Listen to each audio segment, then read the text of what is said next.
Hello, everybody. My name is Sylvain Rochon, and I am the Paradise Engineer. And this week, or this time, I don't know when you're watching this, but we'll be talking about what should it be like to live on the unconditional basic income.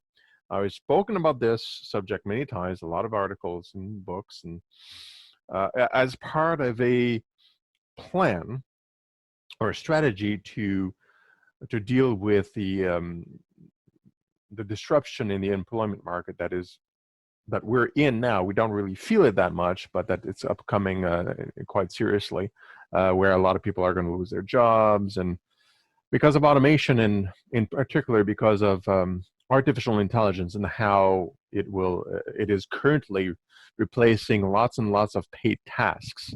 Actually, the McKinsey Global Institute in 2007 did a study that, and they judged that 2 years ago.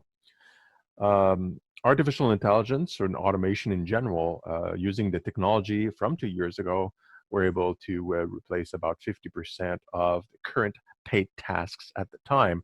And that number has increased since to about 60% more recently, and it'll be approximately 100% in about 20 years. That's my personal estimate because of a bunch of assumptions surrounding AI capabilities.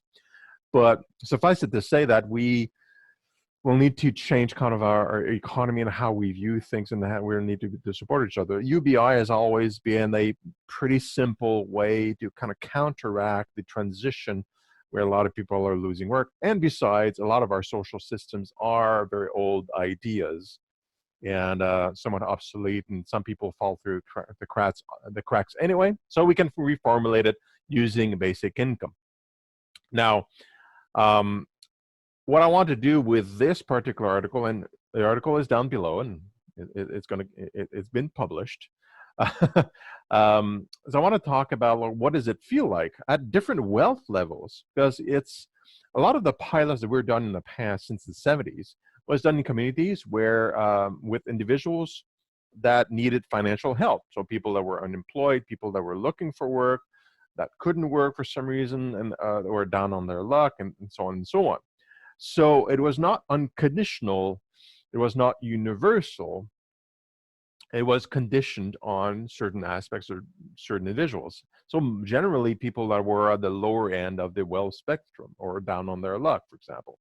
So the data that came out of it is based off of that, these pools of population.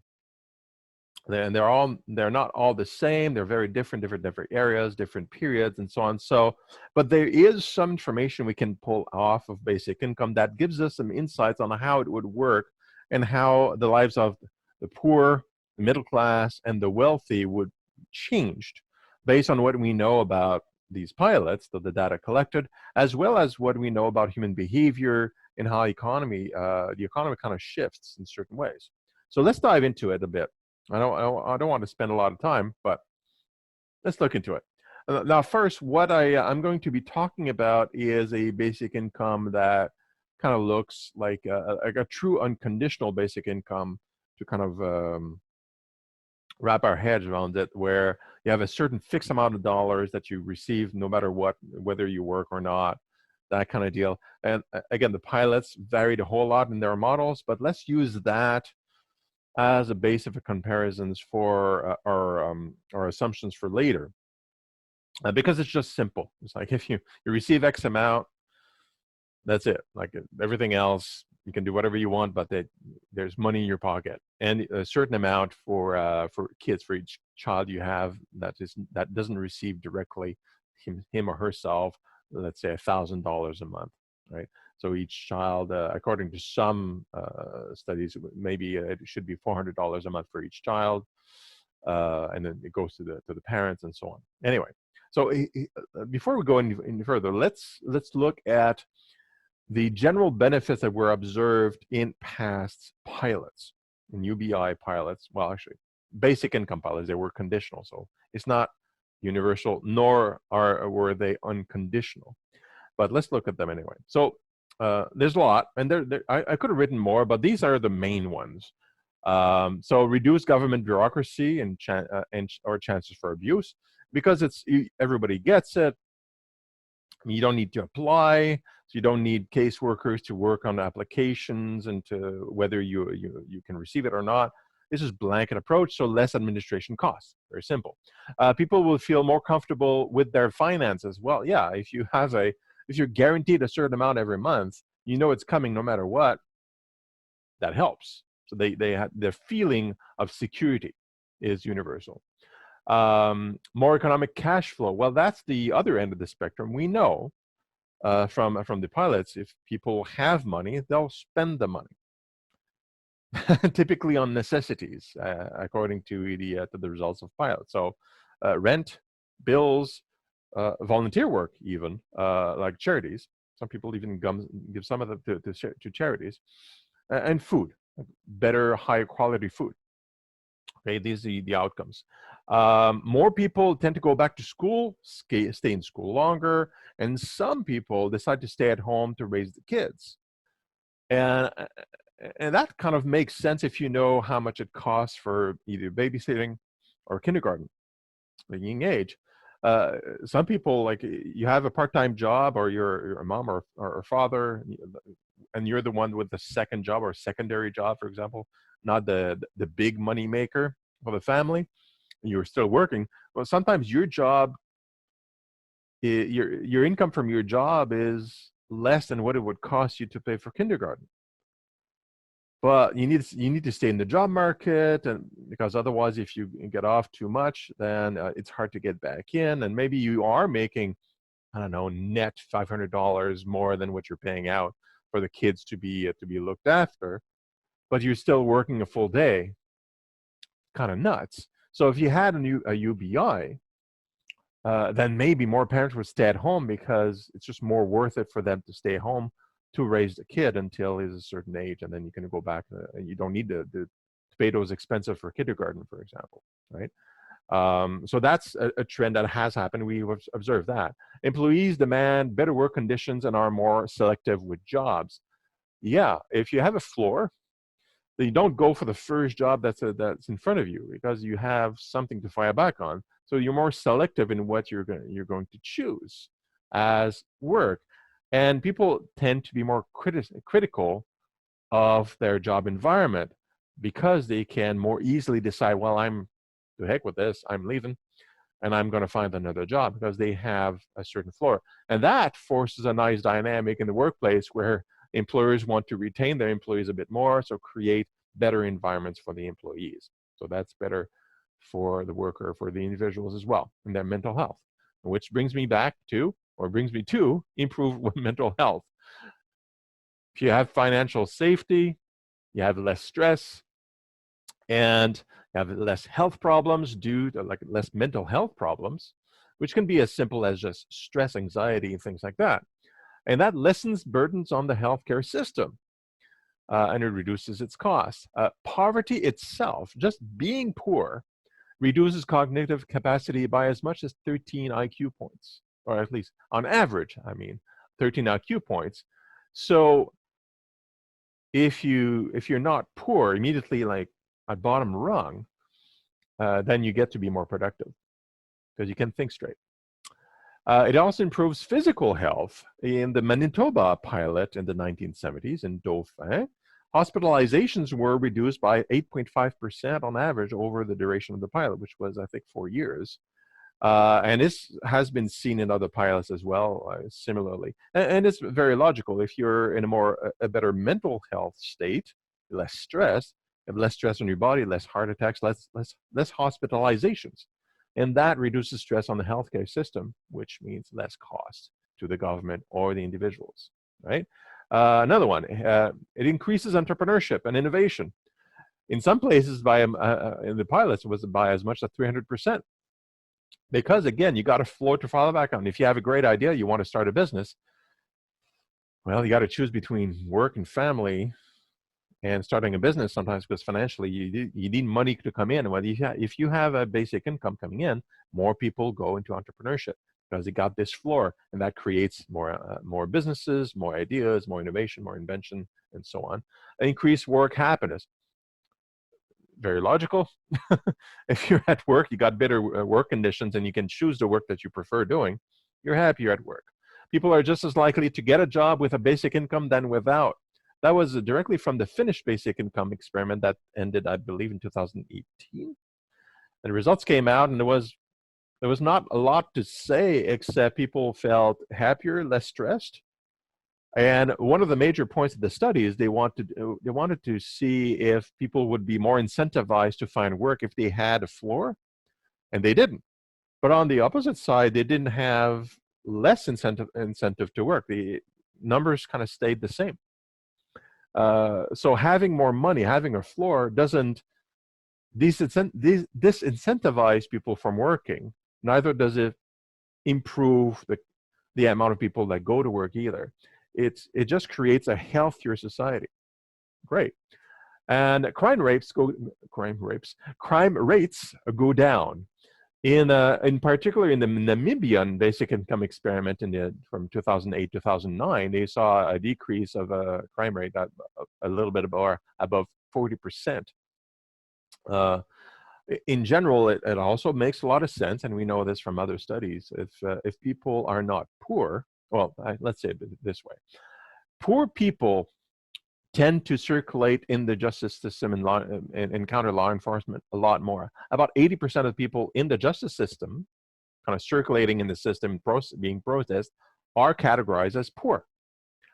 So if you bring up or decrease the amount of poor people, right, by giving them basic income so that they can fend themselves, increase their IQ, get better health care, less stress, and so on, they commit less crimes.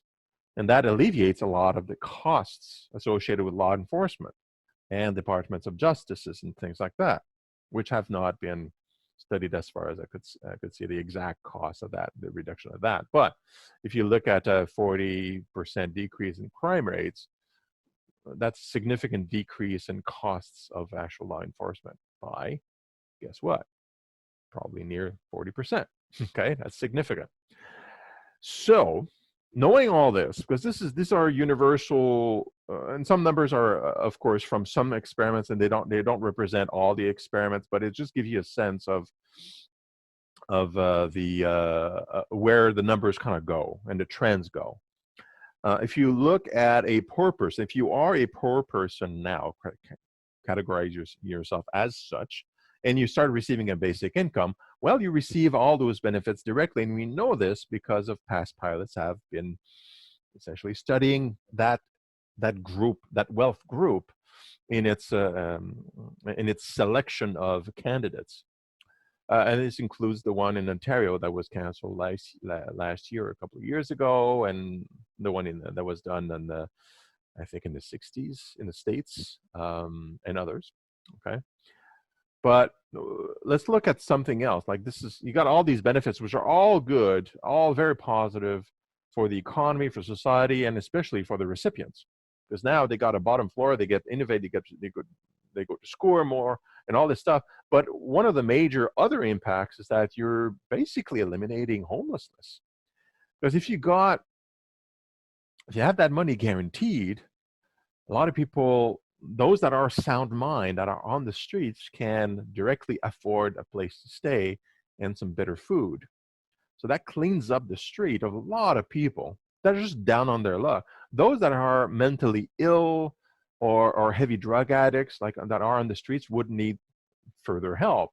But I mean, if you look at just the research, this is from Canada, research on the economic cost of homeless people with mental health illness. So it's more severe than just being homeless and out there.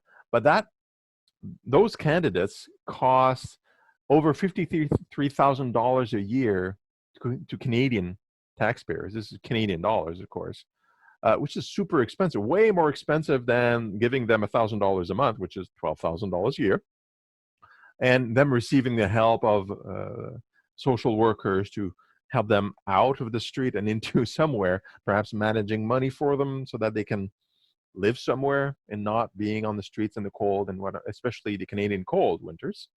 Very, very cold. Having a financial floor means that people will be less likely to take risks. So because they have something to fall back on, like all the criteria, um, which means actually, where am I? Where am I? Oh, yes, I was talking about. I was talking about. Yeah, they receive it like clockwork. So, some people have suspected that poor people would be spending that money on frivolous things, but like I said before, actually, they're not. They're really most of the expenditures are on rent, bills, higher quality food, so on their health basically, and some even donate. So they give some of the free money back into the society in charity. So what this all does is that money goes back in circulation into markets, into buying more food. And because it's higher quality food that is being purchased, that drives market demand to higher quality food for everybody and reduces costs for a lot of these goods, because it drives volume with things that are a bit higher quality in the necessities area, not in luxuries or anything like that, because that money is actually spent on necessities. And that drives a whole bunch of good behavior in the market that is interesting for us, like decreased prices for higher quality stuff. Now, some would argue that rent prices would go up if everybody receives a certain floor of money. And I think there's an argument into looking into that. But we have to consider this period of society, like in developed nations, we're talking in North America or in Europe. Um, how the housing market works, it's a lot of builders want to build in concentrated areas where the workplace is near, because then they can have they can demand for a much higher rate or cost for the houses. People will still buy them if they can afford it because it's close to where they work. But in the advent of 5G and super connectivity and all sorts of great stuff like that, AI, um, there's a trend in contract work, in what we call a gig economy. People don't work necessarily at a certain place anymore. You can do a lot of remote work.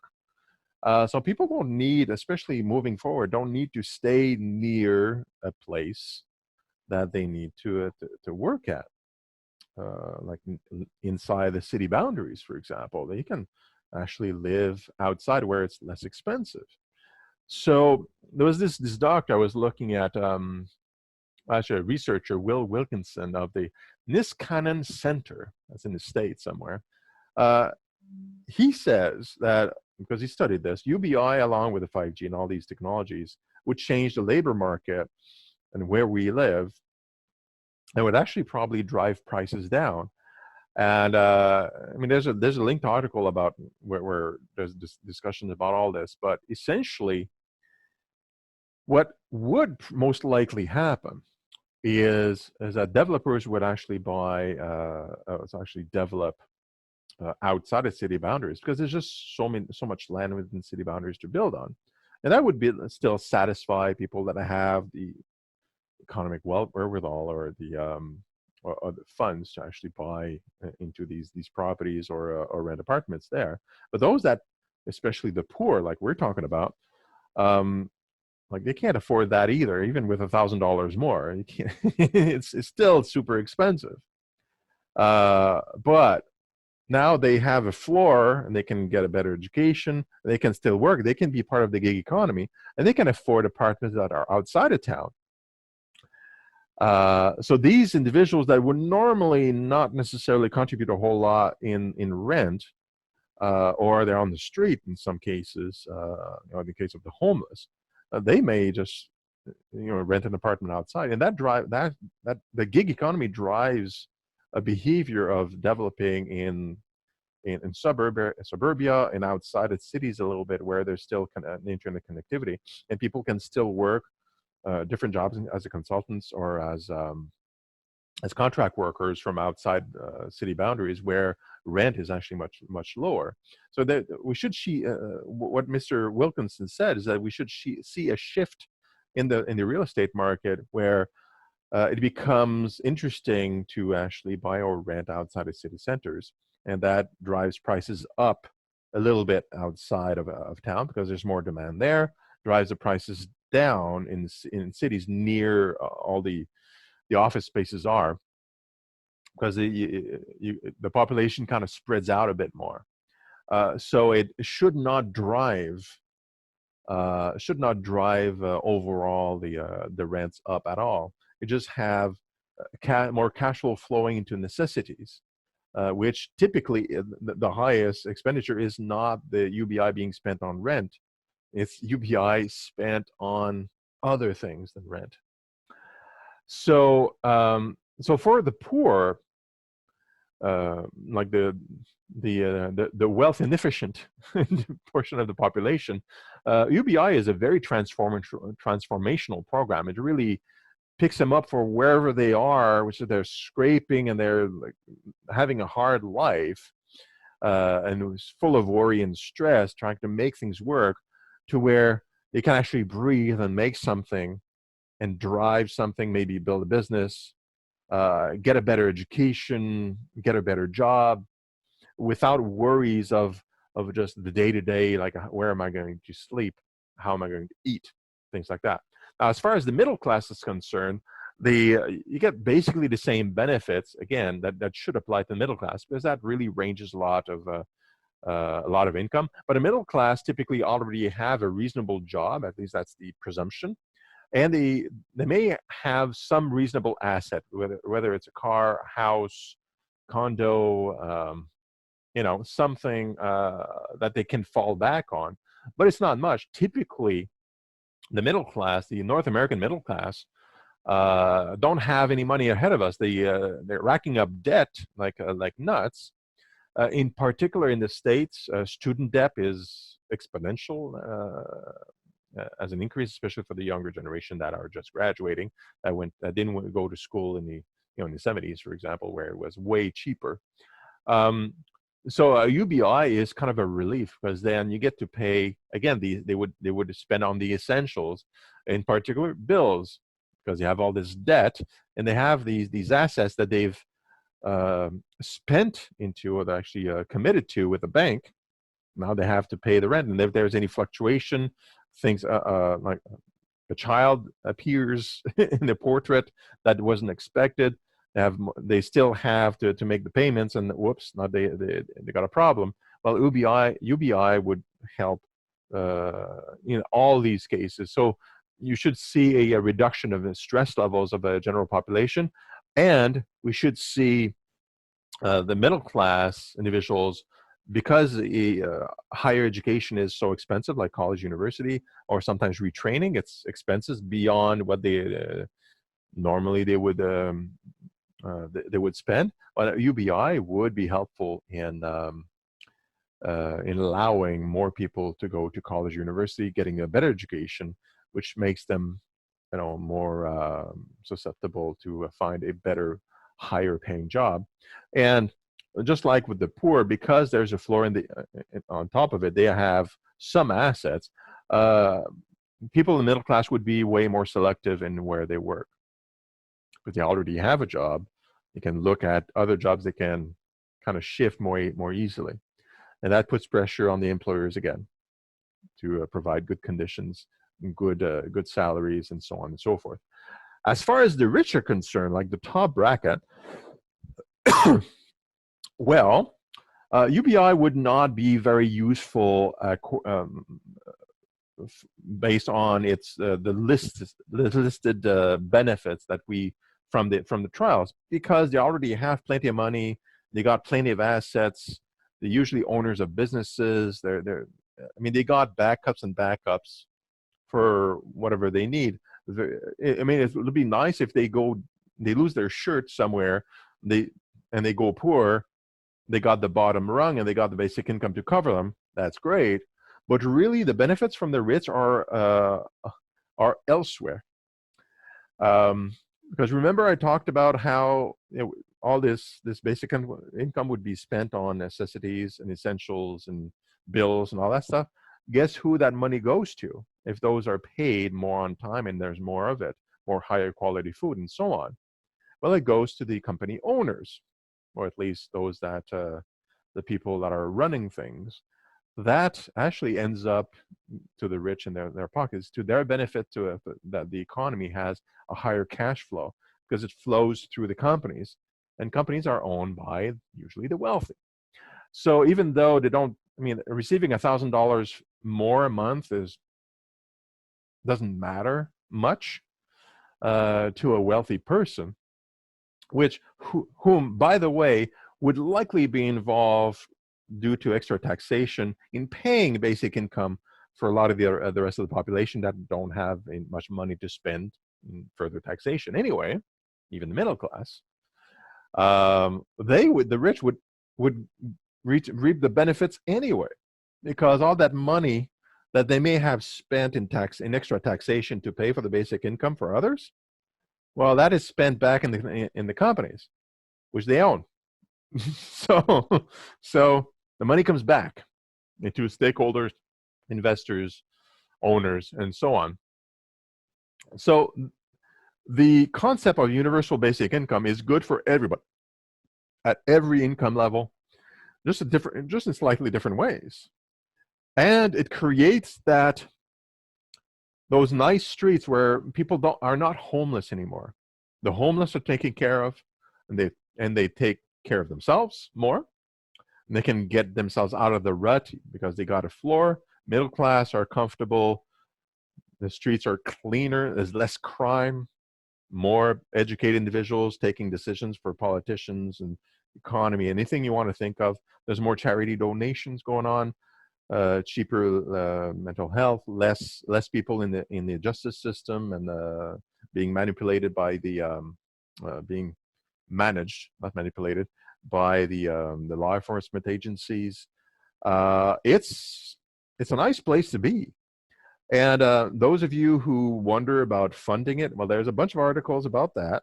And I link inside my articles Scott Santon's website. He's a UBI advocate. He's got loads of information about everything you want to think of regarding UBI. And it's just like any other social system, like employment insurance or welfare or whatever you got in your country. Basic income just needs shifts in budgets, perhaps new taxation because of the way I described it, but not every UBI program is the same. So you have to look at how they're structured individually.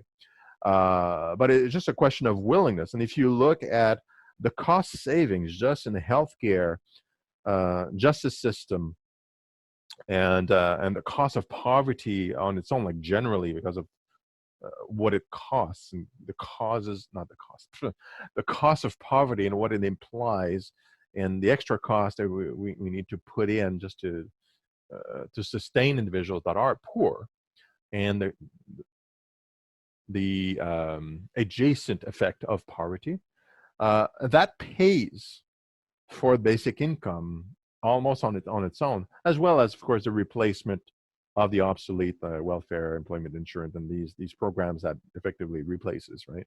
I mean, you can look into it with other articles, and I have some links into my article that can lead you into it. Being expensive is not an excuse. It pays for itself.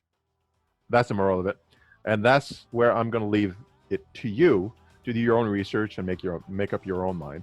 But to me, this is all positives. It's a great way to move forward as we move through the fourth industrial revolution and to a society that economically we can't sustain with everybody working anyway. So we need to figure that part out. That's really important. That's it for today. I wish you a great Thanksgiving for the people in the US. I guess it's in November. And have a good time doing research on UBI. It's great. Bye-bye.